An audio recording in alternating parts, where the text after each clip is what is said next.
भारत का पाकिस्तान के साथ जंग में तो कोई बस नहीं चला, शिकस्त हो गई, हार गए, बेचारे परेशान हैं। इसी तरह से अब ये क्या करते हैं, टीवी पे बैठ के लंबी लंबी छोड़ते हैं।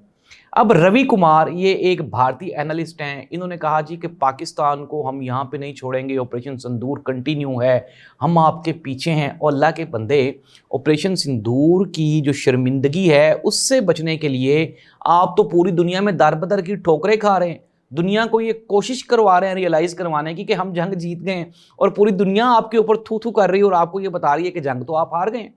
नाज़रीन, ये जो जंग थी, ये कोई, आप ये ना कहें कि सिर्फ ये जहाज़ों की जंग थी, ये गोली बारूद की जंग थी, ये मीडिया की जंग थी। और सोशल मीडिया पे पाकिस्तान ने परफॉर्म वेरी वेल। पाकिस्तान के जो सोशल मीडिया वॉरियर्स थे उन्होंने उड़ा के रख दिया भारत को। और यही वजह है कि ये जो भारतीय एनालिस्ट हैं, ये बेचारे परेशान, दरबदर की ठोकरें खा के ये लोगों को बताना चाहते हैं, बावर करवाना चाहते हैं कि हम ये जंग जीत गए थे।